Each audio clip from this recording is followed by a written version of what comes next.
Welcome to Two Side Outdoors, your hunting, camping, fishing, survival techniques, and everything outdoors. Enjoy the podcast.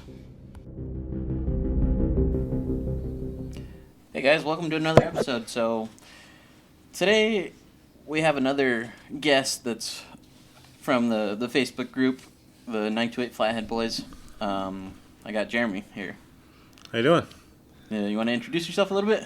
Yeah, my name is Jeremy Duncan. I've been here in Yuma for basically since 1995. I grew up in Oregon, and I've been hunting and fishing, exploring my entire life. So I just continued that once I moved here, and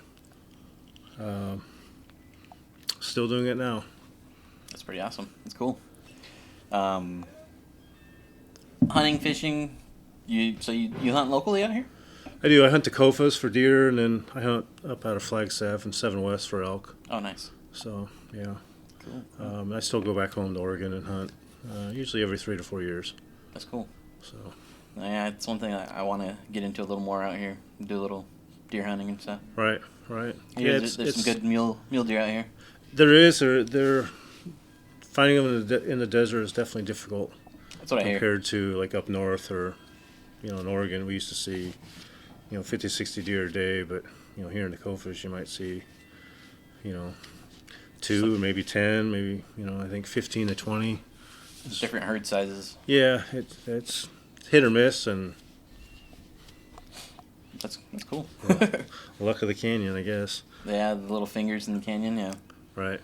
I mean, they're so easy to miss. I mean, at least for me. Well, no, it's like that's how deer are. It's like a lot of times you won't even see them, and they'll be just hidden under a cactus or something like that. And Yeah. One of the first years I ever hunted out here, I actually walked past a buck. He was laying down.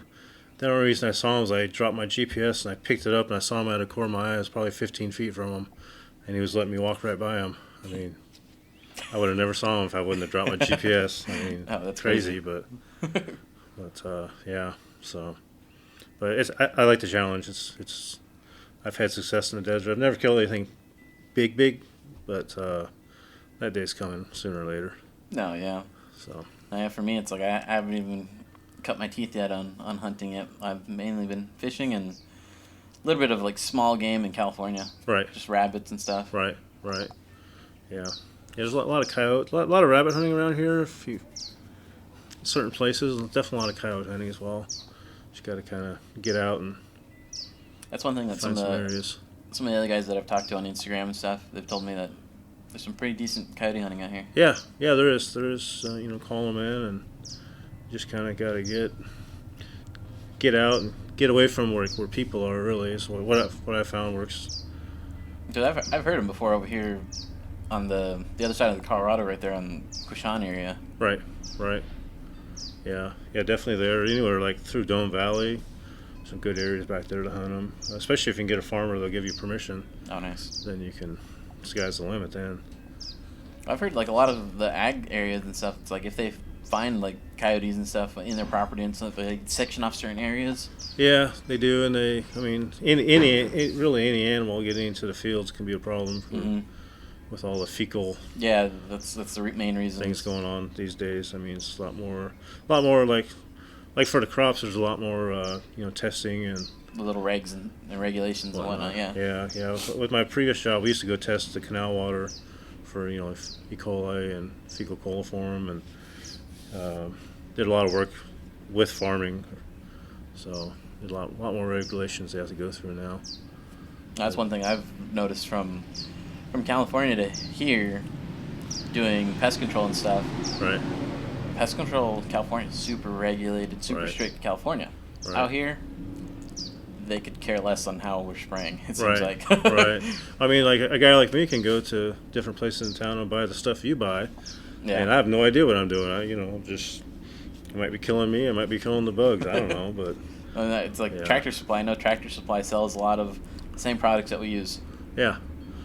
So, I mean, a guy like me, I don't know what I'm doing. I mean, I get on my hands. I'm probably breathing it, but yeah, the regulations aren't near as strict here. Yeah.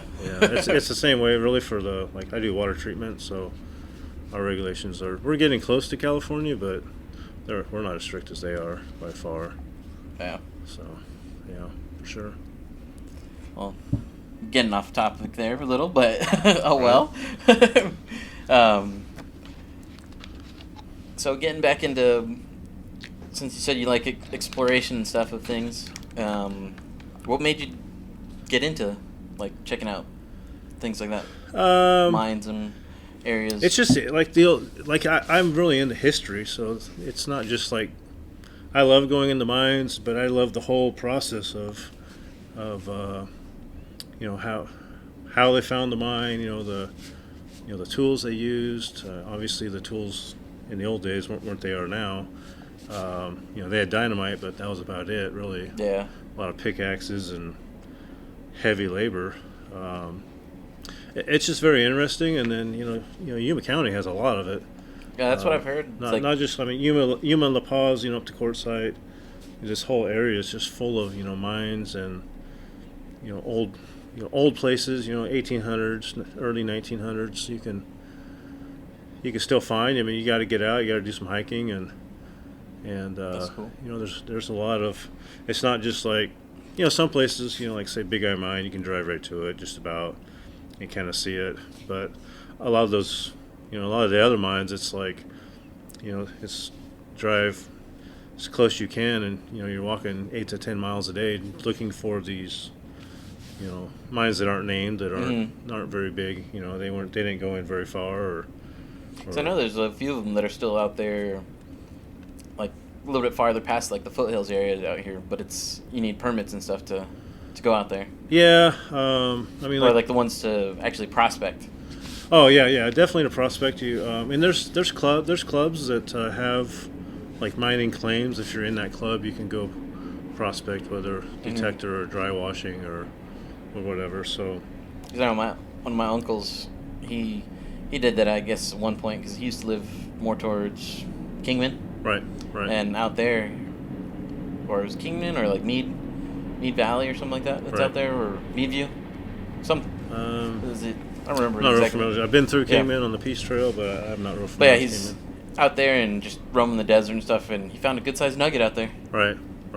I know people around here that find nuggets. I mean, not nugget like a big, but like a size of pea or something. No, yeah, like little things, yeah. Yeah, to me it's huge. To them it's not real big, but. That's like the people that do it for quite often. It's like, oh yeah, this thing's tiny. Yeah. But it's like seeing it's like, oh wow, yeah, good sized chunk of gold. Yeah, like in all the mines, I really know nothing about gold mining, or so there's gold, silver, lead mines around here, mica mines. I'm not interested in quartz and stuff like that. Yeah, I'm not interested in like mining them. I'm just interested in seeing them and seeing the history. So some of them you can find history on, and some you can't. So you kind of know, okay, this was mined in the 1800s or 1900s, or in different mines you go in, you can see artifacts, and you can date the mine by just by the visuals of the visual. I mean, that dynamite box has a date on it. Of the oldest one I've ever found is 1900. Oh wow! So, that mine was mined in the 1800s, early 1900s at minimum. Mm-hmm.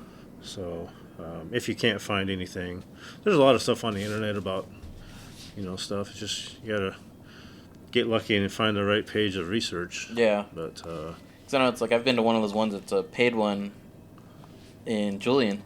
Right. Area, and that one was, I think it was the Eagle Mine or something like that. Right. And that one, they took us a whole walking tour. Basically, that was about a mile walk where we went quarter of a mile into the mine, and then another less than a quarter out the other side, another vent shaft or something. Yeah, they do like, I don't know how if they go into mines or not, but like Red Cloud Mine, they do tours definitely of the tailing piles and the area, and they let you like search. I heard that one. It's like they'll let you do a little prospecting there. Yeah, find little. You can find the wolfenite, which is only found in this area. There's a couple places in the world it's found, but that mine itself only produces that exact color, I guess. So you can look through the tailing piles, and I mean you have to pay. It's not like if you find stuff, it's like you got to pay for so many. I think it's like $35 a bucket or something like that. Yeah. It's pretty cheap. But yeah, there's that, and then there's the other mine over by Big Eye Mine. I can't think of the name off the top of my head, but he does tours, but not of the mines, just of the. He has like a little village that looks like a mine. He has a bunch of artifacts. Oh, that's cool. Whatnot. So, but yeah, it's just interesting to me. Yeah, things with deal with history and stuff like that. Those are always really interesting. Right. I agree. And like how you said, it's like you can date certain things just by once you kind of clean off some of the stuff or some of the little artifacts that are in there. It's like you figure out, oh, this was this year. And a lot of it's just getting out and just not like just getting out and like it's exercise, which is always good, but just seeing the scenery and the mountains and whatnot. It's just all interesting to me. Oh yeah. Are you ever afraid of like when you're going down some of them or something like that something's gonna happen? There's been a few times where it's like if it's sketchy, I won't go in there. But some mines have been like, I mean, like the mines along the river, for example, along the Colorado. Those mines are used by sheep a lot, so you'll see sheep droppings in them. So, I mean, I was like, hope I never encounter. I always worry about encountering a cat, but I think a sheep would be worse. And stuff out here. Yeah, I think encountering a sheep in a mine would be worse than a cat. But yeah. But I mean, I guess getting back to the question, I have been nervous about certain things, but not. Because like for me, when I was doing a little exploration with like some of my friends out there in Anza-Borrego Desert, those mud caves that they have out there. Right. Those I'm afraid that because all it is literally is just mud. Yeah. They're all made from just river flows of rain and stuff like that. Or yeah, most of mine, especially along the river, all those mines are like pretty solid rock. I mean, obviously it can collapse, and you see signs of it collapsing, but because like the ones that I went into, we went into some spots where it was only like you could only squeeze through it to a certain point, and then it went down to just basically your chest could barely fit through. Right. Yeah. And it's just like this is getting a little claustrophobic here. Yeah. See, like that's never bothered me. I mean, if it's something that's caved in, I won't. I'll just turn around, or there's too many places to look at to really risk it. But as far as being claustrophobic, I have zero claustrophobia. That's why it's like I'm not too claustrophobic or anything like with it, but it's just like there's like the times where it's like, okay, this is getting tight. Right. Yeah, I agree. And then obviously in any kind of mine, you can't be afraid of the dark because it's. Oh no, yeah, it gets pitch dark in there. Yeah, so. That's one thing that's like we noticed when we went into some of those ones. It's just like everybody turn your lights off, and it's just like. Right. Yeah. You can't even see your hand in front of you. Can't see your hand, and it's dead still and quiet, and. Yeah. Yeah, you don't. It's a little trip. Yeah, it's definitely different. It's a different feeling. Just it's so quiet. Yeah. So unless there's ghosts in there, then maybe it'd be. Maybe. But I don't know. I have one video where, I mean, who knows what it was, but it sounded like someone was whistling in there. It was wow. One of the ones I was just walking. It sounds like at one certain point, it sounds like someone makes like this whistle sound, which I didn't even hear it there. I didn't hear it until I watched the video later. So I mean, it could have been the wind. It's hard to, I have no idea. I didn't see anything. It was kind of weird. That is weird. It was weird playing it back and be like, what was that? So. That happened to my sister once where this was just outside my dad's house where she's just recording her son riding his bike. Right. And then on the camera, it picked up something, they're coming. Right. And it was like, what is that? And then right after that, the dog started barking. Right. So it was just like, well, what was going on there? Why? Right. Who did that? Yeah. What's like the deepest you've gone into some of them? Like give or take, like how many feet can you say? Probably 400 or 500 feet down. Oh wow. Yeah. The longest one's probably been over a mile from same level but start to finish. Yeah. So those are few and far between around here, really. I mean, there's a few of them out there like that, but most most of your mines, especially along the river, the deepest one there is probably 200 or 300 yards. Most of them Wow. are just real shallow. Either Short little things. they weren't finding what they wanted to, or if they were doing them by hand. I mean, who knows how long? Yeah. Obviously, it would take a while. And of course, in the summertime, they probably weren't out there. I wouldn't think. So it's probably just a wintertime gig. Just like, I don't know if it'd be a hobby mine or if it would just be, No, yeah. Something that they most lost mines you're not going to get rich on. So they lost their funding or something for it, or I mean, a lot of those mines along the river are hard to get to, even by boat. I mean, you can take a boat, but you still got to hike into them. Yeah. So I mean, there's a couple of winters ago, I basically I hiked almost from Martinez to Draper's Cabin on both sides of the river, skipping some sections. I logged, I think, 187 miles on the ground. Oh wow. And there's old mines out there all over the place, but like I say, most of them only go in, 20, 30 feet. But of course, lots of wildlife out there, and I don't know. It's like I've just been out there up past Mitri a little bit, and we've seen some bighorn sheep out there. yeah. There's someone with a really big curl on them. Yeah, there's some really big sheep around here, and I mean But to draw for them, that's another story. Yeah, I mean, I've been putting in since I moved here, and I've never been drawn. So, it's like I put in the COFAs. I think they give out 2 tags a year, so the chances of getting drawn are still very slim. I mean, less than 1% for sure. So yeah, but, I mean, someday it's bound to happen. Maybe, hopefully. And I hear they're like once in a lifetime tags though too. No, in Arizona it's 1 kill in a lifetime. You can actually get drawn more than, unless they've changed the rule. You can get drawn more than once, but if you don't kill one, you can actually get drawn. Yeah, cause I used to know a guy that he'd got drawn twice. He was unsuccessful the first time, and he shot one the second time. Oh wow! But how he got drawn twice, I have no idea, because I still haven't been drawn. So, but just luck, I guess. But, yeah. But yeah, so that's how it is in Arizona. Like, where I'm from in Oregon, you get, if you draw a tag, that's it. You can never draw one again. It doesn't matter if you're successful or not.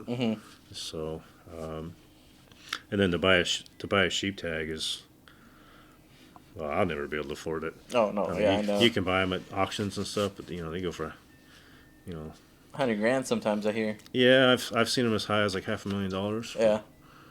I mean, but yeah.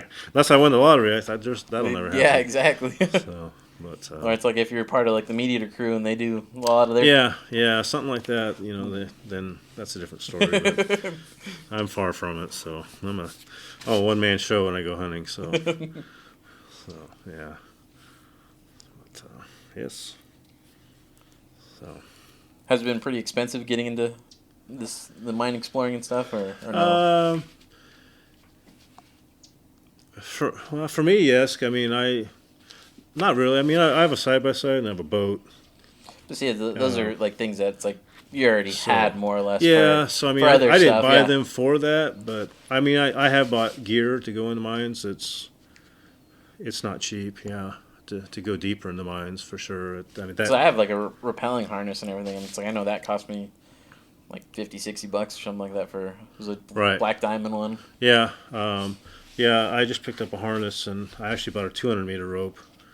That was close to $500 just for the rope. Climbing ropes are pretty pricey there. They're pricey, and you need them. They need to be good quality on those. Yeah, I wasn't going to buy some cheapy Amazon one. I went with the top of the line one, but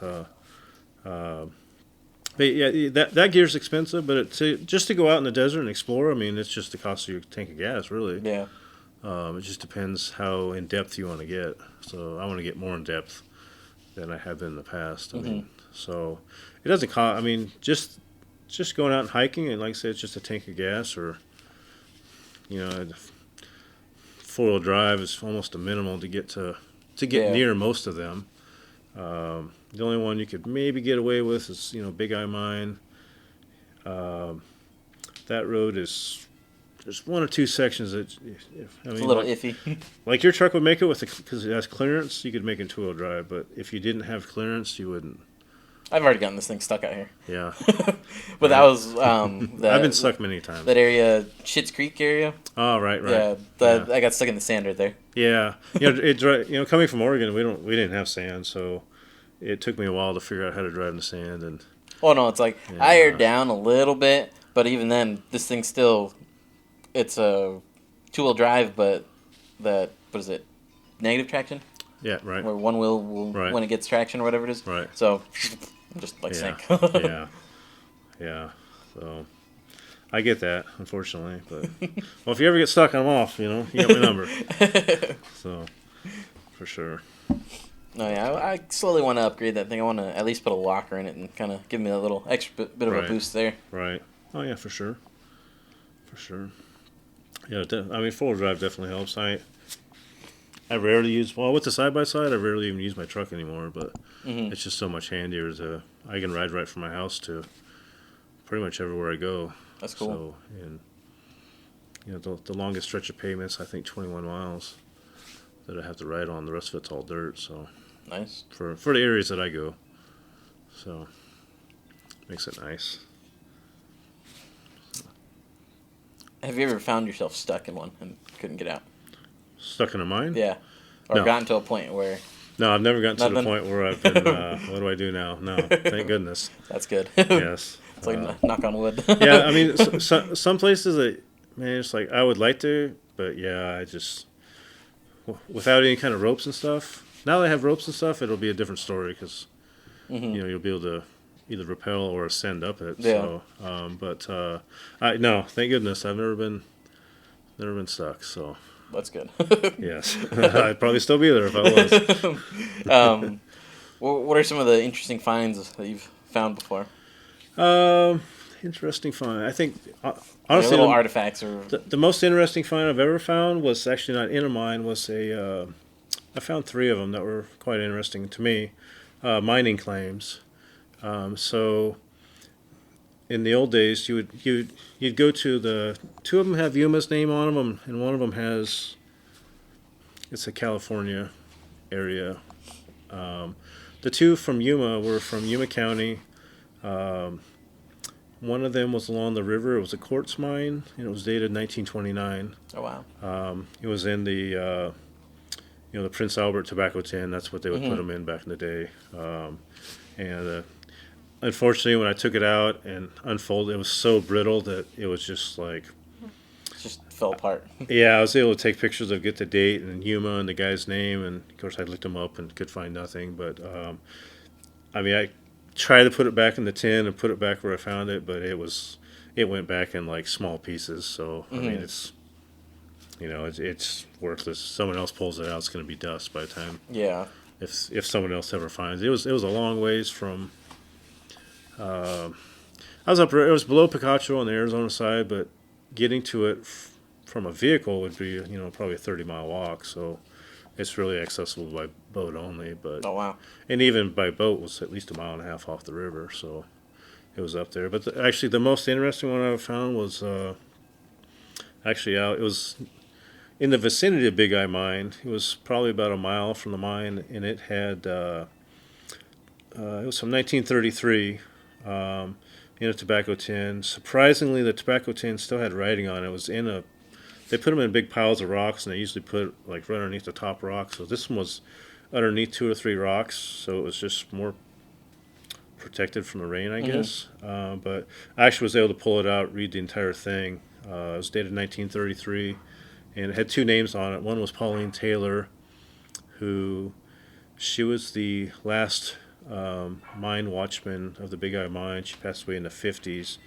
And then the other name on it was F.E. Crowder. So F.E. Crowder was one of the original shareholders of the Big Eye Mine. Oh, wow. When it originally opened. So I thought that was really cool. That is cool. You could read the entire thing. It did have where, of course, they have to fold it up to put it in there. Where the creases were, it was definitely faded. falling apart. Yeah, it came out in 3 pieces, but I mean, you could read the entire thing. So that was probably the most interesting thing I've ever found, I guess, outside of a mine. I found another one that also had Pauline Taylor's name on it from 1949, and just on claims that they had never been worked. Yeah. They would, anybody can go get a claim on a chunk of land as long as there's no claim on it for the mineral rights. Yeah. And that's what they had done. I don't know if they just thought, well, maybe someday we'll come Yeah, do it's some like digging here. I've seen some that are up towards like Phoenix area, outskirts of Phoenix, Yeah, that you can pay 5,000-6,000 and you get like a little chunk of little land. chunk of land Yeah, to so just you don't own the land, but claim you, it, you yeah. own the claim rights Yeah. to it. So, yeah, and you still, like, if you're out in the desert now, they put them on PVC pipes, so you'll see an old faded white or yellow because they fade from the sun. And usually inside those or right next to them, you'll see a jar, and they'll have like a modern day claim. The newest claim I've ever found was from like 2002. Oh wow. That was out east, and it was. I mean, the guy dug maybe a 10-foot little hole, and that was it. So, but it's still his. Even though it's so old, it's still his claim. Yeah. So you can't. It's like he hasn't sold it or done anything to Yeah, it. and I don't know. I think you can sell. I'm not sure how that works, but I mean, obviously, it was a hobby for him. Yeah. He went out and dug a little bit, and it's in the middle of nowhere. It's walk into it, walk out, so it's not like unless you had horses or mules. I mean, Yeah. it'd be some heavy trips hauling out some ore, because in reality, most of the gold around here, especially in the mines, you're not pulling out nuggets. It's pulling out like a piece of ore, and then they're grinding that ore into a powder, Yeah. and then you have to extracting. refine it from that. It's fine gold they're going after. It's not like nuggets. You don't walk through these mines and you see a nugget on the wall. You might see it all You can see the in- ore. You can see what they were going. The vein that they're going after, but you can't. Yeah. You can. It's just And it's like you said, it's like you don't normally just find just nuggets here and there. It's like you'll find yeah. the section of it that was in that little vein. Yeah. I mean, if you actually find, I mean, I've never seen it in person. I've seen pictures of around here even where it's a vein of gold and you can see the actual vein. In the quartz. Mhm. It's maybe a quarter inch wide, or I've heard of them being a couple feet wide, but seeing a vein like that, of course, in a mine, they would have gone after that. Yeah. They wouldn't have left any of that behind. No, yeah. That's a no-brainer. So. And it's like, even though a lot of the nuggets and stuff that you do find, those are ones that probably came from a vein, but there was water running over it, which causes it to erode and come out. Right. Yeah, for sure. And then, I mean, all these washes, are rivers at one point in time, so they carry stuff down, and, That's why it's like most people do find the little nuggets and stuff in a wash that Yeah, when they're panning. those nuggets have come from somewhere else. Yeah. They haven't just been hanging out there forever. No. So yeah, but yeah, I know a lot of people that do it. It's not an easy process, and it's not. The people I know, I don't think anyone's ever they don't really make money. It's more of a hobby. Yeah.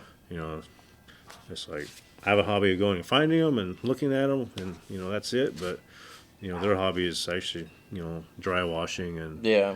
digging holes in a wash, and which sounds cool, but I've just never gotten It's just into a it. long process of doing things. Yeah, and it's like I say, they're not getting rich off of it. They're Yeah, to find an ounce of gold, it's like how many times are you gonna have to sit out there and work for hours and hours? Yeah, the gas to get out there, and then Yeah. The equipment's not cheap, of course, like anything else. But yeah, so. But it's just a hobby. Just every day is hobbies. And that's theirs. Mine's finding stuff. But yeah, so the outside would be the claim. Inside of a mine, it's always cool to find dynamite boxes. I've never found live dynamite, which thank goodness. But That'd be kind of scary at the same time. yeah, that's something you'd how want. stable it actually is. Yeah, you would definitely want to stay away from that. You would never want to touch it or get near it, really. Yeah, the dynamite boxes are neat. Like I say, a guy I know found a pair of jeans from. They dated from between 1909 and 1911. They were stronghold jeans, so and they just had one rip in the knee. Other than that, other than being like super dirty, they were actually in really good shape. So I have found a pair of jeans that were missing the legs. Almost like Daisy Dukes. So they were pretty ratty, but they were stronghold jeans as well. So and they're still sitting there for the next guy to find. They're the actual pair of jeans would be worth some money, but and I don't know. I don't know. Would I take them? I've often asked myself, would I take them or leave them for the next guy to find? I don't know. It's hard to say. If they were Levi's, I'd probably take them because old Levi's are worth a lot of money. Yeah. I could probably, that'd be my little retirement for me. But mine boxes are cool. Old bottles. I found bottles from the 50s to the 1900s. Finding them from the 1900s that aren't cracked seems to be very difficult. Obviously, inside of a mine, there's not, unless they set them down gently. If they drop them, they're going to crack. Even though they're thicker than modern day glass and stuff. Yeah. Yeah. So that the last mine I was in, I found actually boxes that were instead of dynamite, they were candle wax or candle boxes. So. That's back in the day. They were using candles to light their way instead of the old hats and stuff that they have little mirrored piece of metal with the candle on it. Yeah, or even back then they would have had carbide lamps as well, but this was a box that had candles. It didn't have any candles left in it, but I found boxes that said Dome, Arizona on them. I found them that said Yuma, Arizona on them. Oh wow! That were early 1900s. That's probably the highlights. You find a lot of drill bits because even 1900s they had compressors, so they would have had. That was like one thing that I had seen as well when we explored that one in Julian. They had the whole display of what it was, right? And that was pretty cool. It's like we seen all the hand drills that they had, the pneumatic drills, the jackhammers and stuff like that. Right. Yeah. Because they would have put pneumatic drills and then they would have shoved the dynamite in and put it on put a fuse on the dynamite, put it in, and then that's how they were mining back in the in the 1900s. Most mining, some miners I think legitimately just used the pick and a little bit of dynamite and just kind of went as they went. But small operations like that, they weren't high budget. But yeah, so that's kind of like the interesting things. The whole experience is interesting to me.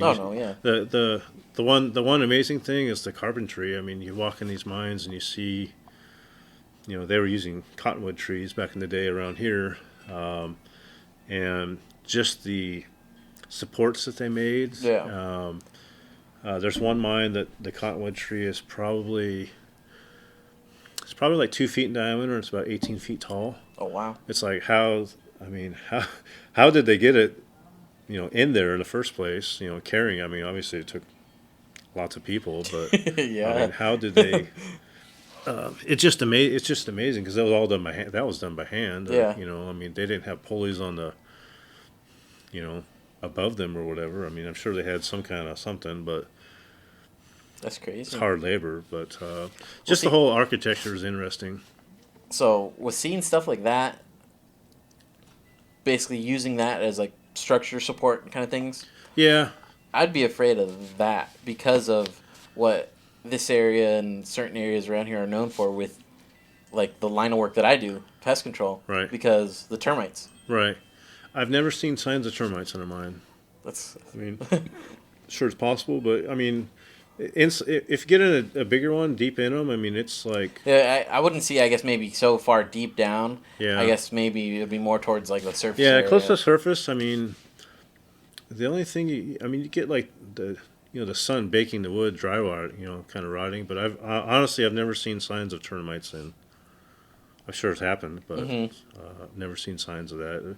The sun bakes things pretty bad. Right at the entrance. But once you get inside those mines, a lot of those boards look like they came out of the lumber store yesterday. They're still pretty well preserved? Yeah, 100% preserved. It's pretty amazing, really. And it's amazing how much some of them you can just see how much weight is above them. The rocks that have fallen down or just come down or whatever, and it's just like, wow.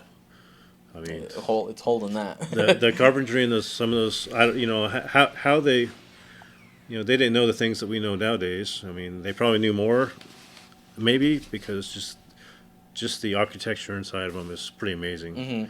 Just things that is, I don't care if I always love to find boxes or different artifacts they call them, but even if they don't have them, just seeing the structures that's pretty cool to me. Oh no, yeah. So And it's just like seeing a mine in general, just going into it, doing a little exploring. Next thing you know, it's like you find something from back then. It's just like, right, wow. yeah, it's like, well, I mean, this has been here for So over many, 100 yeah. years.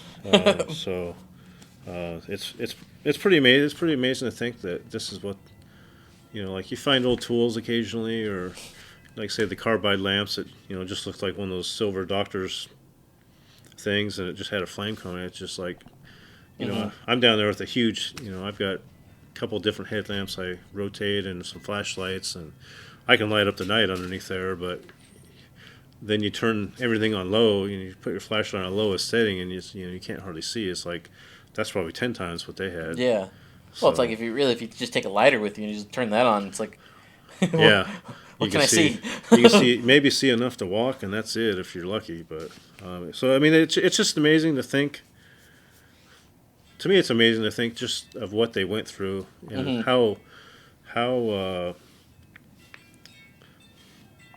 don't know what the word is, like just how well it's made. Like, Yeah. I mean, it's obviously some of those mines are well over 100 years old, and they look like they're going to be there for another 100 years easy. So, but the whole experience is interesting. I mean, finding artifacts is always a bonus, but it's not. No, yeah. It's Not the end of the world if you don't. So, and a lot of mines you don't find anything in them. You don't see like people. Mines that are easy to get to, all that stuff has long been picked up, and yeah. it's in somebody's front yard, or the ore cart, or there's some mines that in Yuma that have. I found 3 ore carts in the Yuma area, Oh, wow. which are pretty rare in general for really any mine, because I mean ore carts back then weren't cheap, so they would have used them, and they would have moved them from Beat level. the hell out of them, too. Yeah, and one of the ones that's in this area is like it looks like it's missing the wheels. That's the most common thing they take off, because that's the easiest thing to get off, and it's missing the wheels, but it actually doesn't look like it was used very much. There's hardly any dents on it, and it's in really good shape, I think. And it's all made out of iron? It's iron. I tried to like wiggle it, with my arms and stuff, and it didn't budge. I don't know how I don't know. It's probably like the sidewalls of the actual cart are probably a little less than half an inch, maybe. Oh, wow. And I mean, you figure they hauled rock in it. Yeah. And the wheels are solid steel. They're just rolling the track. And they would have had like this grease they put on the track to help them roll better. There is one mine in the area that there's a cart and you can still roll it. Oh, wow. Through a section. So it's kind of cool to see. Like, I mean, there's no grease on the rails, so it's heavy. You gotta really push it. Yeah, you definitely got to push it, and it still dumps, and it dumps, and it also turns to a 45, so it'd be dumping it down an ore chute. So instead of having to turn it like straight down, it actually like lifts up and it rotates at a 45, and then it dumps. Oh, wow. So it's Just pretty, enough to get off like the track, basically. yeah, because they would dump them down like the ore chutes, or they'd have a main haul level, so they would have, they might have 100 level, or let's say 10 levels every like 100 feet or so. So they would take all this stuff from this level, haul it down in ore chutes to this level, and maybe go down to another level, and then they would have, well, in big mines they would have like one shaft going straight down, and they would have like a big, almost like a square bucket that just were on cables and wheels and came straight out. So all the ore would go to that main shaft. Yeah. They would dump it into that basically steel bucket, or it was basically an ore cart on its side, and then bring it straight up, or at a 45, or however the shaft went. That's basically how they most of them worked, but yeah, so it's interesting. No, yeah. Definitely interesting, but finding an ore cart, I found it's pretty rare. So, but there's 3 in Yuma County somewhere. I can't say. So yeah, you don't have to say. Yeah, those are. I mean, one of them you might be able to get to with some ingenuity. The other 2, I mean, I think would be impossible to get out. just because where they're at. Yeah. But one of them is possible, but it would take some manpower for sure So trying to take it out of to try to get it out of there. But it's like really, it's like I know some people like treasure hunters and things like that. It's like yeah, I mean it would look neat in my front yard. I'm not gonna lie, but it looks neater inside the mine. yeah, Just knowing that. I mean, it's like things like that. It's like okay, yeah, take a picture, leave it there. yeah, that's that. I nowadays when I first got into it, I have a lot of old like rusted cans and stuff like that in my backyard. But I found some really cool tobacco cans and mines that would look great in the backyard, but I just left them for the next guy. Yeah. It's like they're just gonna rust. I mean, you take them outside, they're gonna rust and It'll rust even quicker. quicker. Yeah, it's and most of the time where you find that you're not the weekend warrior's not gonna find those. So it's gonna be another guy like me that just gets out there, takes pictures. I know several guys that YouTube their experiences. I would like to get into that, but I'm just not real computer literate. I downloaded the app for the Peace Trail, or I downloaded a deal to make videos, but yeah, I'm just.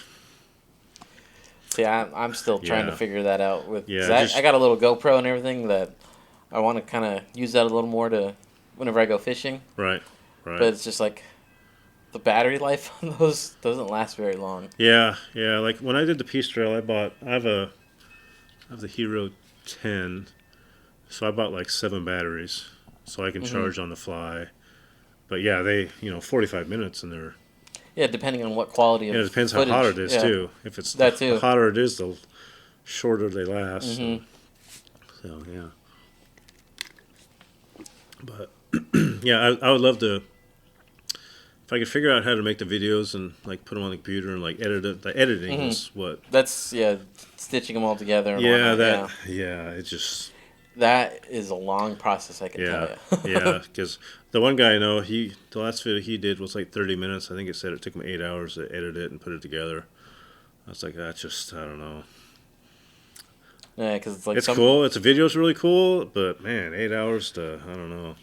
I'll just keep making TikToks for 30 seconds. That or there's an app on there to use for like TikTok and stuff. CapCut. I've seen that. I've never downloaded. I have seen a lot of videos. You can throw in however many photos, videos, or whatever it is that you want in there, and it'll make it a certain length for, let's say, Instagram or TikTok. Okay. I know the GoPro has something similar to that, but it does it for you. So you have to. I don't know. It's their liking. Wasn't my liking. So I've never used that. Well, it's like I think that video that I posted on TikTok and then Instagram recently, where it was like the batter swinging. Right. That one was one of those CapCut ones. Okay. Yeah, I've always wondered how people do that. Throw in the videos and it does it itself. Okay, that makes sense. Okay, because I was like, how do people do that? But because they have the templates or something that you pick. You pick a template and just stick whatever you want in it. Okay. Yeah, that's. I don't know. I'm old-fashioned when it comes to electronics, unfortunately. So. No worries. But it would definitely be neat to. I mean, I video on my phone and stuff like that, but it's not the same, really, as a. No, yeah. Yeah. But, oh well.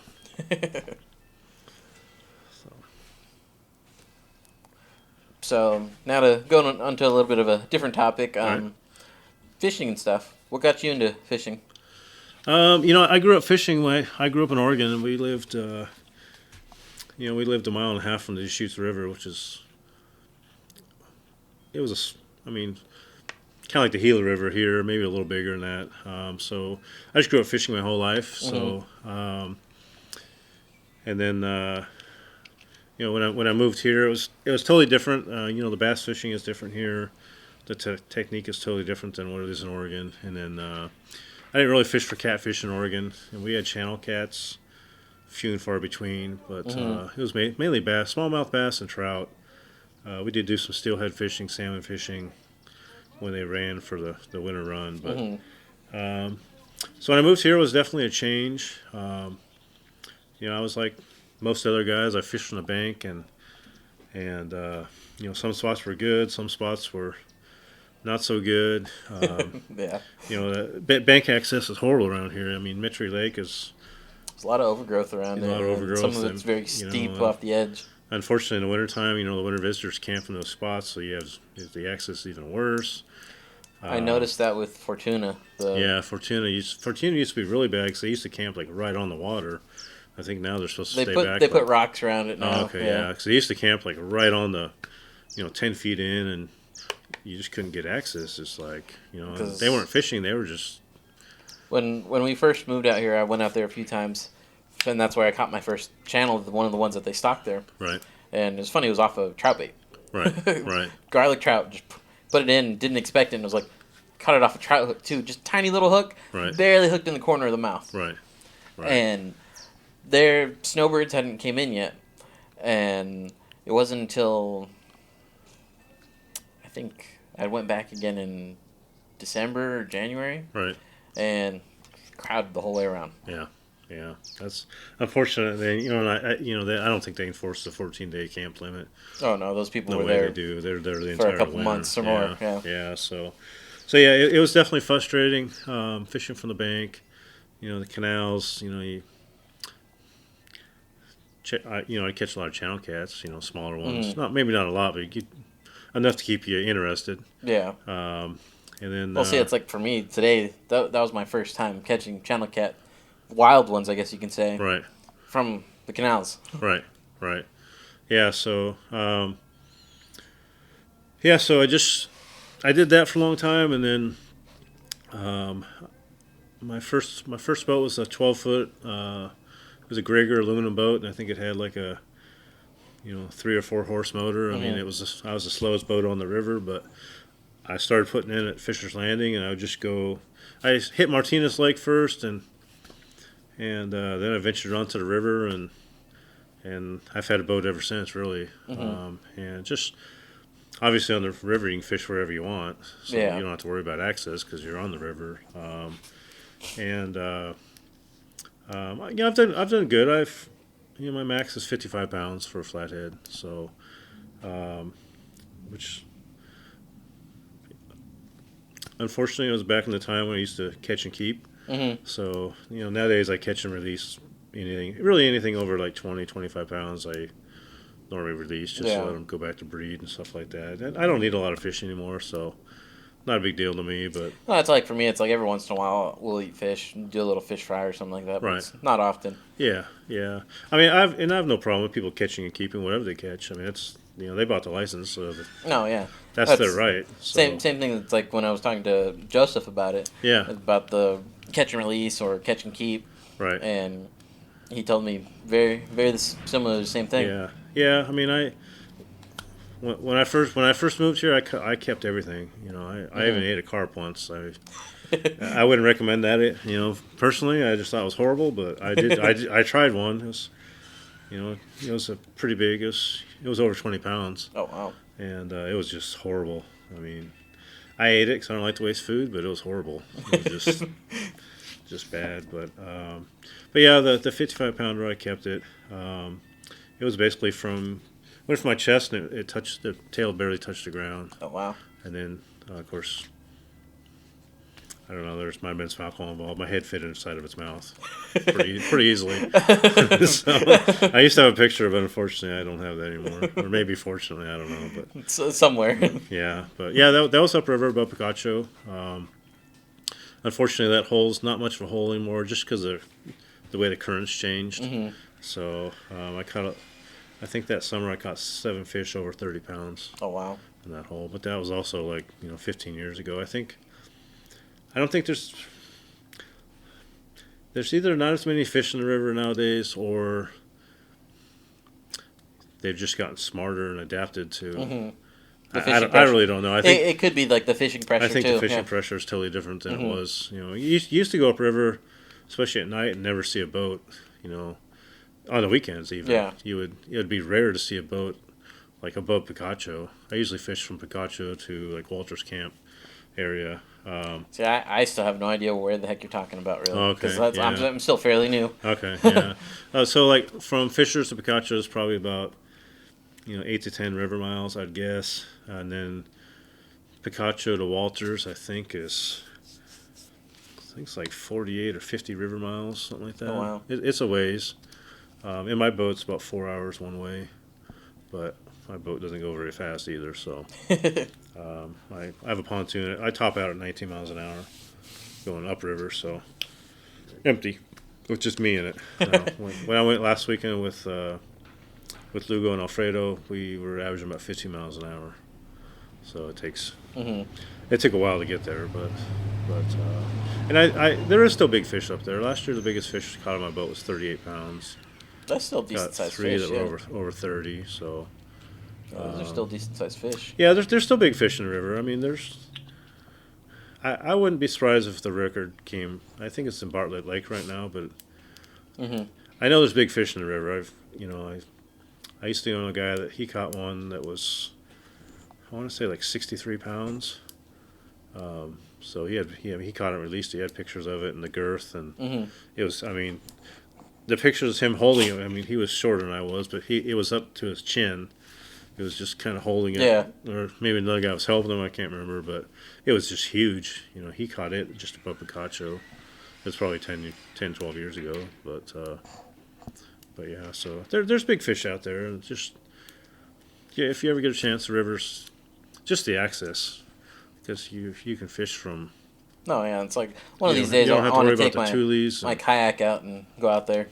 Yeah, there's actually a lot. When the weekend of Lugo's first tournament, there was you see it's more in the summertime, but you see a lot of people that canoe from. I don't know if they're canoeing from Walter's camp, but they'll canoe down to. There's 3 boating campgrounds above Picacho that are supposed to be boat access only. They have porta potties and like cement tables, and in the summertime you'll see they'll camp there, even though it's hot. Yeah. But they'll come down in canoes. They'll tie them all together, and a lot of, I don't know if they're Boy Scout groups or church groups or just groups of like 30 or 40 people. They'll just be floating and be tied in like 10 or 15 canoes wide, and they'll just have shades set up on them, and it's pretty cool. Yeah, it's like me and my nephews before. We got dropped in below the Hoover Dam. Right. And did a little kayak camping trip from there. Right. And paddled, I think it was 12 miles down. Right. Right. But we stopped at, what is it, like 7 miles down. We stopped, and that's where we camped. And then the next morning we got up and paddled the rest. Right. That's what's nice on those 3 boating campgrounds are nice because we can camp. I mean, there's no, the toilet's a cement outhouse, whatever. But there are tables there, and it's a flat spot. There's a little fire pit. I see. That was like one cool thing that was about that one up there. There's natural hot springs that run right there into the Colorado River. Oh, okay. So it's like we were able to stop and pull our kayaks out for a bit and just explore the hot spring from where it was coming out. Right.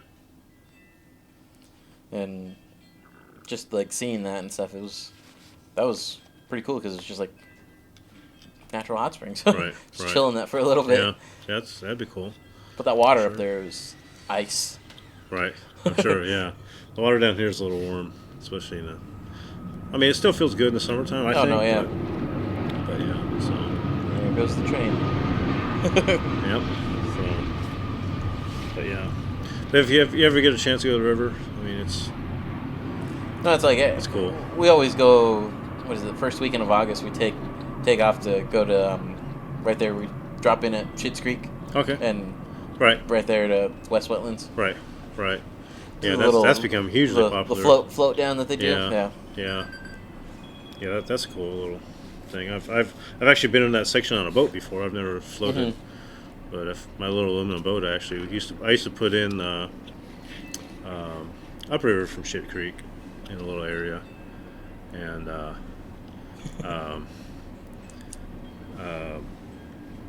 then float down or drive down because that little boat didn't take any water at all. So nice. Yeah, but it was cool. It was a good starter boat. I mean, cheap and small, but worked out pretty good. So, what kind of gear do you use usually fishing?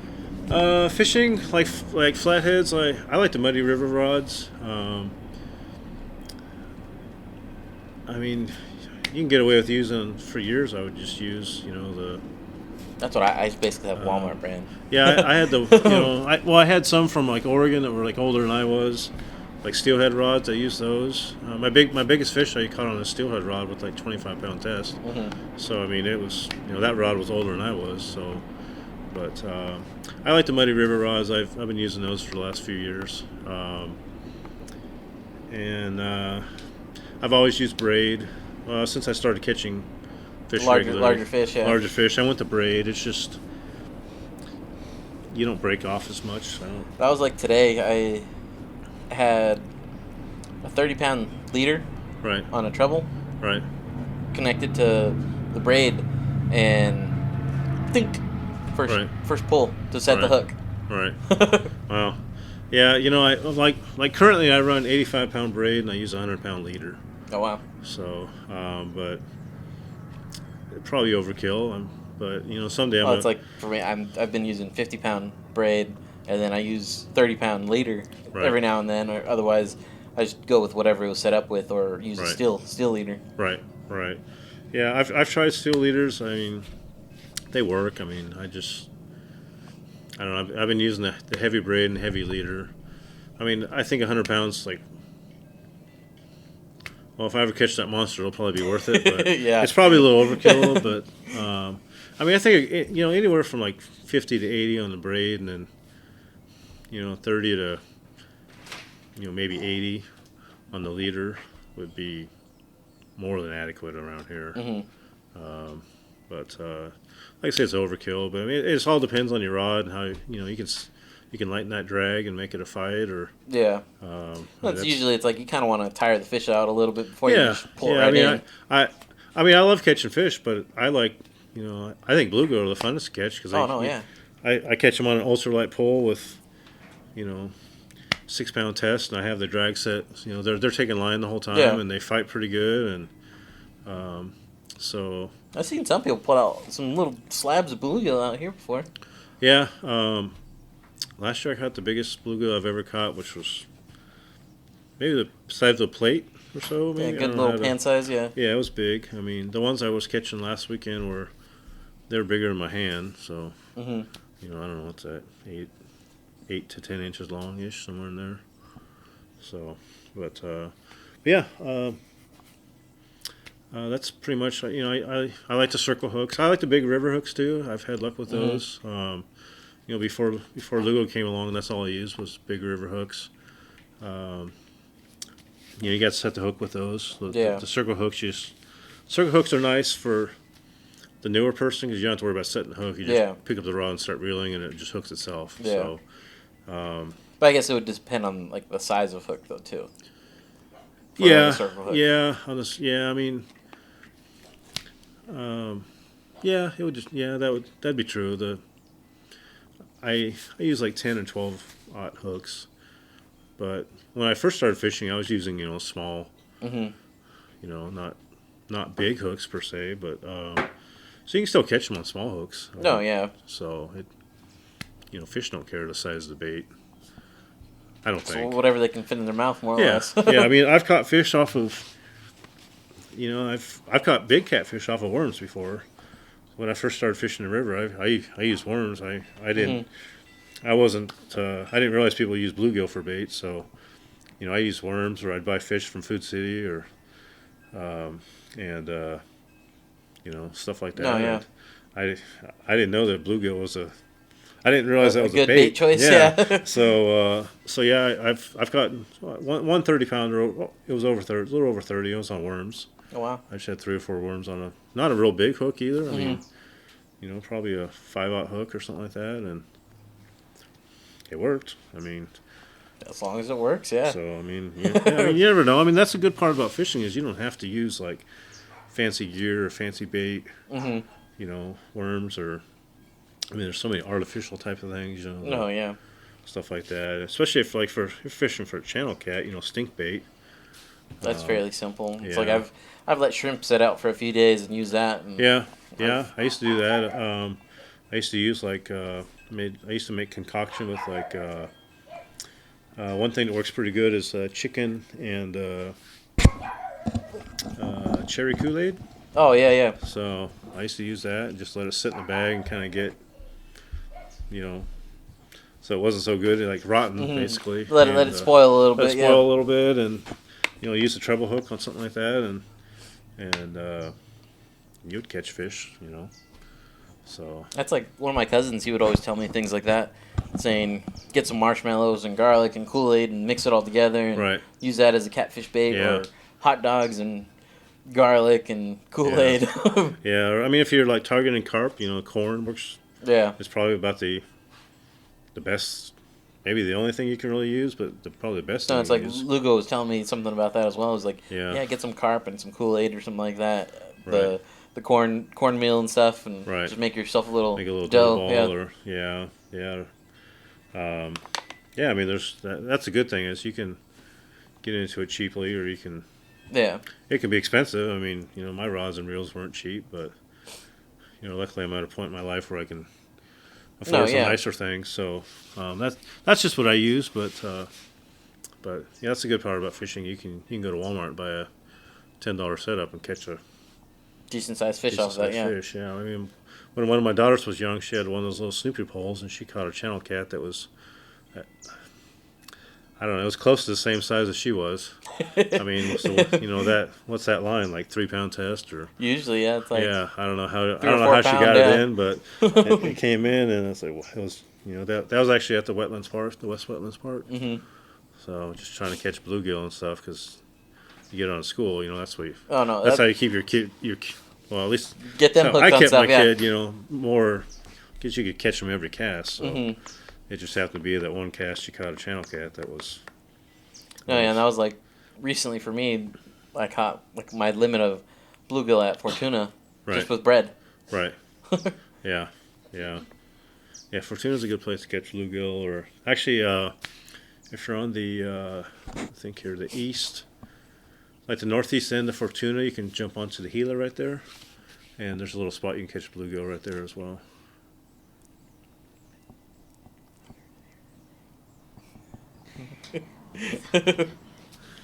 Right. So yeah. No, yeah, I think it was the West End where I was. Yeah, Okay. Yeah. like where all like the reeds and the tulies and stuff Right. were. Yeah. Right. Yeah. Yeah, that's a good place. There's another good place if you're going to Mitre. Right there, it's right after that bridge. It's all fenced off now. The peace, swastikas, which Oh yeah. those are like, it means peace, and Well, because the whatever way they're language. angled. Yeah. yeah. But right there is a palm tree, and you can kind of get in behind it. That's a good place for bluegill, or it used to be. Mhm. It used to be my go-to spot with the kids. It was easy to get to, and I haven't really tried Mitri yet.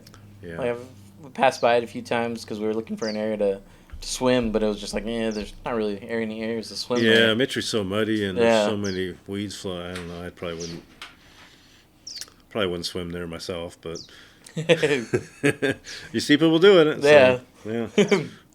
So, but yeah. Your favorite species of fish? To catch, probably I'd say flathead. Flats. I mean, I love going to the ocean. Nothing beats the ocean, really. Yeah, I mean, because you can catch a big variety there. Mhm. But yeah, flathead. I mean, I still like to go home and catch smallmouth bass, or depending where you go, we can catch rainbow trout or Mhm. or different species of rainbow. German browns or Dolly Vardens. Oh wow. Depending where we go, but I mean, I like to catch just any fish really. You get that. I don't know, that feeling through the rod and through your. Oh no, yeah. Yeah, I don't know how to explain that feeling, but I once know you what feel you it, mean, you'll yeah. never, once you feel it, you'll never forget it. But, Yeah. But so, I think probably flathead, just because they. I mean, I know bass fight well, but I just Catfish do a different kind of fight compared to like yeah. bass or like bluegill or trout, really. Right. It's a different fight. But when you catch a bigger one, I mean, smaller ones sometimes. That's why I was surprised with these guys. It's like I hooked them and I was like, dang, it took down pretty good. Right. I mean, those are pretty decent size Little for 5-6 pounders. for a channel cat. That's a good size, really. So I mean, I think the biggest channel I ever caught was right at the inlet to Martinez Lake, and it was like 36 or 37 inches. Oh wow. But I don't remember what it weighed, but it was pretty decent size. But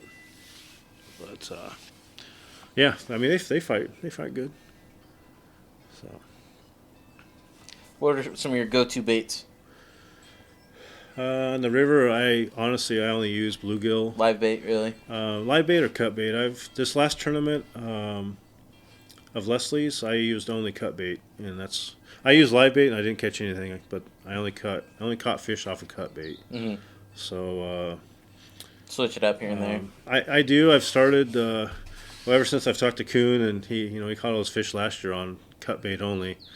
Maybe that's a secret. I don't know, but sorry, David. Well, maybe it could even be just certain areas that fish prefer. Yeah, because I mean, it's hard to say. Yeah. And what they're feeding on, what they're, spawn, pre-spawn. Generally, I use live bait. Mm. Generally, just only, but I'm trying to mix it up this year. Try some different things. Actually, on Leslie's tournament, I tried, instead of sitting in one spot or maybe moving to a second spot, I basically fished for about 40 minutes each spot, and I moved. So I just kept bouncing around, bouncing, of thing, and I wanted to try a lot of spots I've never tried before. I went almost up to Walter's Camp and fished down. I ended up right below, my last spot was right below Picacho, so I did a lot of moving, but yeah. it was just something different. I mean, I don't know if it worked. I think I got 5th in that tournament. That's not bad. But it's just fun to get out. No, yeah. I have no problem getting skunked. I've been skunked many times on the river. Well, see, it's like right now, my wife, she gets mad at me sometimes because she's like, whenever you go by yourself, you always come back with something. Right. Whenever we go together, I don't get shit. Right. Yeah. No, I get it. I mean, it's hit or miss. I mean, you just never know. It could be frustrating, but we'll take your wife out on the boat and we'll put her on at least some bluegill. I can catch those really good. No, yeah, those are easy. Yeah, but yeah, we'll put her on some catfish. So that's one thing I want to get her on, at least so she can feel that fight that catfish does. Right.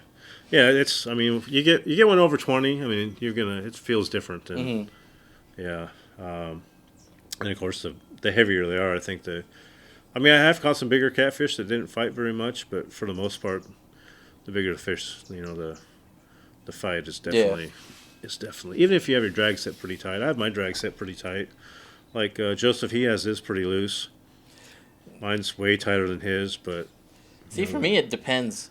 It's like when I'm waiting for them to take the bait and stuff, I'll have it really loose and stuff. Yeah, like when I have the bait out there, I have it set on just so it's on the clicker, so it's like a free spool almost, but it just clicks. I'll have it like that when I'm fishing, but as soon as they hook up, that's when I usually crank mine down a little bit. Yeah, they usually take it and run. Now I have had fish, like the 55-pounder I caught. He took the bait, and he moved about 20 feet, and thank goodness I didn't, set the hook or whatever, because I would pull out of his mouth. But he sat there for, I don't know, 2 or 3 minutes, and he swallowed the bait, and I actually hooked him in his stomach. Oh, wow. So when I reeled him up, when I had him up to the boat, his stomach was at his... In his throat, basically, yeah. So, but, I just fished differently, but I was using a treble hook for that, so... That's like these guys, when I caught them today, it's like that treble hook basically shut their mouth on it. Yeah, and I mean, with the treble hook, I mean, like that fish that swallowed it, that was... Would it have lived? I don't know. Because, I mean, I know the hook's dissolve, but it takes a long time. Yeah. But nowadays, and that's a good thing with the circle hook is 99% of the time you hook them right in the side of their mouth, so you're not like hurting. I mean, it's just the lips. Yeah. Probably doesn't feel good. I mean, I've been hooked in the lips before. It doesn't feel good to me, but at least you're not like putting it in their stomach or back in their if you get them in the gill area, it's probably gonna kill them. So. Fish. If you catch a fish in the gills, you should probably just keep it because it might swim off, but it's not going to last too long. It's not going to last too long. It's just going to be floating, and gonna be crawdad bait or whatever before you know it. So, but so I mean, some situation I would keep. I've been lucky the last few years. I haven't had that happen. So, but I mean, if it did, I have no problem flaying it up and No, yeah. making some tacos. So, yeah, for sure. So. And say, do you have a favorite brand? But you kind of expressed that a little with the Muddy River. Yeah, I like the Muddy Rivers. The braid I get is off Amazon. It's called Runkle. Just an off-name brand that had like really good reviews. Mostly it's from saltwater guys, but Well, yeah, saltwater fish usually it's fairly large grade fish usually. right, yeah. The reels I use the I don't even know how to pronounce it, like Piscifun or Piscifun. They're just off Amazon. I think they're good reels, but they're I don't know, they're $40-$50 somewhere in there. So they're not like high dollar, but not like pens or something like that. But I think they work great. I have 3 of them. As long as they function properly and you don't have any issues with them, I don't see. Yeah, why. they function great. And they also have the bait clicker, so you can click it over. So instead of like, I have spinning reels, so on a spinning Instead of reel, just being a quiet. yeah. So if something takes the bait, it's like you can hear the clicking. Yeah. So that way you're not like, because some fish will take the bait and they'll kind of like pull on it some. And if they get resistance, they're gonna just spit it out. Yeah. Move on. So you want that, at least on catfish, you want to be able to take that bait a few feet, or sometimes they just hit it and run instantly, but sometimes they are like finicky. Sit there and and they taste it for a bit. yeah, Yeah. they'll kind of like gnaw on it, and they'll be pulling it, but not really, just enough to kind of move a foot or two, and then so if you set the hook, you're just pulling the fish right out of their mouth. So you reel up your fish, and it's missing the scales from the hook, just above the hook or just below the hook, all the way back. There's no scales on the fish. You're like, okay, that didn't work out so good. So Yeah. but yeah, so that's pretty much just the gear. I mean, the circle hooks, bigger river hooks. I like the bigger river hooks. I use the Gamagachu brand, or however you pronounce that. Now I just buy my weights from Joseph, or I have a cousin that lives in Kentucky. He makes sinkers as well, so Oh wow. every once in a while I buy them from him as well. But I like Joseph's because they're more I like those no rolls. I think they work really well. The guy in Kentucky makes them. They're Like the egg sinker kind of. yeah, not like egg, but they're kind of shaped like they're like long and skinny, kind of. I don't know what you'd call that shape, but A little torpedo weight kind of. yeah, thing. yeah, almost like a torpedo. Yeah, so those work. They're just harder to rig up. So I mean, I don't know. I'm kind of lazy when I'm not lazy when I'm tying my stuff up, but I like those no rolls you just put on the line with a couple. I just use like Joseph used those round beads from like Whisker Seekers, but I buy mine from The Amazon. little plastic weed. Yeah, bead I buy things, mine yeah. from Amazon. They're glow in the dark and they're like a rubber kind of material. I mean, to me, all they do is they're keeping that sinker from hitting the swivel, and it'll snap your line eventually. Yeah. So mine glow in the dark. Whether they glow underwater, I have no idea. But I do use the Demon Dragons. I think they help. Not necessary. What are those really? Because I've never. Demon Dragons, they're almost like a Rapala that have balls in them, so they Like make it rattles noise. a little They bit, yeah. rattle, they float. If you're using cut bait, they keep your bait off the bottom. So it's my leader's probably like 30 inches long, so my bait will in theory be 25 to 30 inches off the bottom or so, just to keep it from getting caught on crap and whatever. So, but you don't need them. I fished for years. I didn't have Demon Dragons, or even before Demon Dragons came out, I started using the Rapalas, especially on the lower river where there's a lot of turtles. Because I'd catch a lot of turtles. So I noticed if you would use them, if you'd keep your bait off the bottom a little bit, some old timer got me into that. Turtles won't take it. Yeah, he said he didn't catch near as many, so he would use floating Rapalas, like bigger ones. And so he was using Demon Dragons without realizing it. They didn't have rattles in them, but he basically would use them to keep the bait off the bottom because he would catch less. I haven't fished the lower river for many years, but used to catch a lot of them back. Just those little soft shelled. I've Size yet to maybe. see one of those in person. Yeah, I've caught a few out of Fortuna Pond, but when I had my aluminum boat, I used to put in on the road to Mitri Lake, right past where that old store was. There was like maybe 6 poles past that. You would take a left through the fields, and there was a dirt boat ramp back there. So Huh. I used to be able to put in there and then go up and down that section of river. So I used to catch a lot of turtles in that section. So, but yeah. So I think those work. They are not. They're not necessary, but they definitely help. Yeah. All the fish I've caught in the last couple of years have had demon dragons, and I fished without them too, just to see, and it seems like I catch a lot more fish with them than without them. Yeah. So, but yeah, that's basically what my setup is. My rods are 1-piece 7-footers. Like I say, I still need to work on my little collection of 1-piecers. Most of mine are all 2-piece. Yeah, and I had 2-piece for years. I mean, there's nothing wrong. I think the 1-piece lasted. I think you get better, maybe feeling out of them. Yeah. You don't have to worry about them coming apart mid fight Yeah. or whatever. I mean, I've had that happen before. But yeah, but I mean that's there's nothing wrong with those at all. I mean, yeah. I've even thought about taking my big ocean surf rod to try and cast freaking way out there. Right. But then I'm just like, yeah, I don't want to mess this thing up either. Right. Yeah. True. Yeah. I mean, something like those. To me, bait casters are hard to cast, even on a boat where you have more open. Mm-hmm. They're just hard to. If you're casting towards the middle, no big deal because you don't have to worry about hitting anything. But if you're casting on the bank, I don't think there's. Or at least I'm not as accurate with them. I'll just put it that way. Yeah. I'm sure somebody is. I know what you mean. Yeah. Yeah. But I still have issues with that too. Still trying to get my aiming right with bait casters. Yeah, now with a spinning rod, even on heavy gear, I can get it close. I mean, it's kind of hard to judge sometimes when you have a 1 or 2 pound bluegill on the end of your line. So. Oh no, yeah. But plus, I mean, I use either 8 ounce or 10 ounce sinkers. I go pretty heavy with them. So. That is pretty heavy. I mean, there's one more.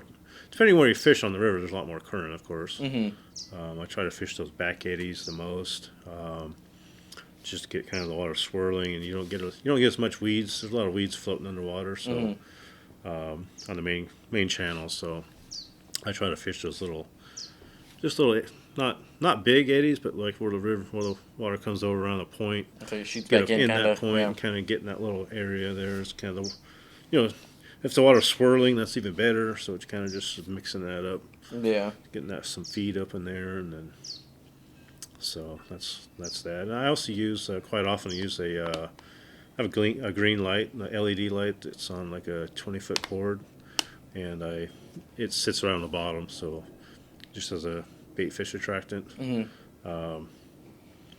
I don't know if it makes a difference. I've caught fish with it and without it, but typically on the boat, especially when I'm by myself, I leave it on. It makes for good pictures when the fish come up. You get that dark. You have the fish, and then below it you get So it does make for good picture taking. I mean, that's probably the best advantage of using that. So as you can see the outline of the fish in the water. Yeah. So cool. Makes for good TikTok videos. So. It's all about the TikTok. Yeah. So. But yeah. So. Well, I think that's about it that I have for you, really. Okay. Cool. Well, this was a pretty good conversation. I learned a lot about the mine exploration stuff. Yeah. And, If you ever want to go out, let me know. yeah, Go on some easy ones or. Definitely interested. I can go for a couple miles more. Right. Right. That's one thing I like doing is I like going hiking and stuff like that. Right. Yeah, I love to hike. I mean, I'm not the greatest. I have a belly, but I mean, I can hike with the best of them. That's what I always tell people. I can hike with the best of them. So.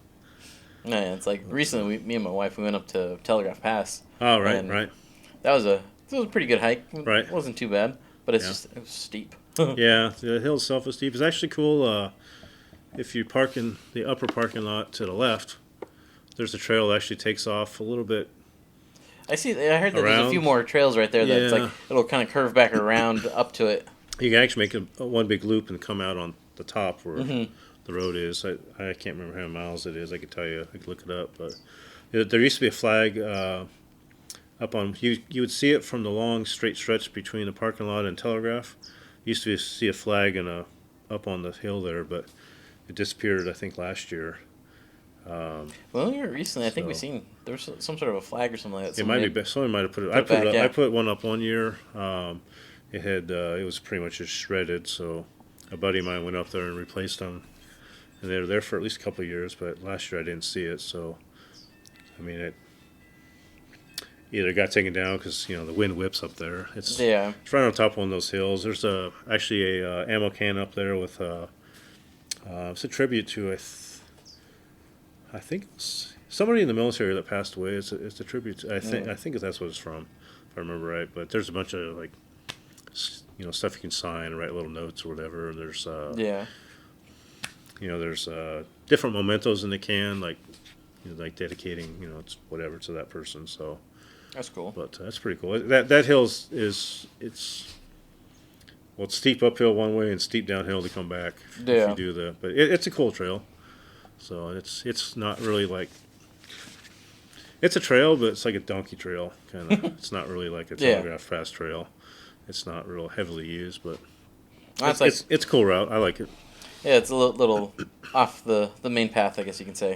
Yeah, for sure. And there's like rock markers like stacked up, kind of like because in places the trail's pretty much you can't see it. Mm-hmm. So there's a lot of stacked rocks around that kind of like that's what you kind of look for As you're walking. to know you're on the right path still, because there are some places where you're walking over like solid rocks where there is no trail. It's just like rock only. So, but yeah, Telegraph's a great hill. I've been hiking that hill for years. So No, yeah, I that's enjoy cool. Well, I guess time to sign off. Any plugs or anything like that you want to plug anyone or? no, just thank you. Thanks for the opportunity. Oh yeah, no problem. I'm a talker, so I can talk about anybody, so no problem. So, Well, I got one plug. So obviously the shirt that I'm wearing, the Patriot gear.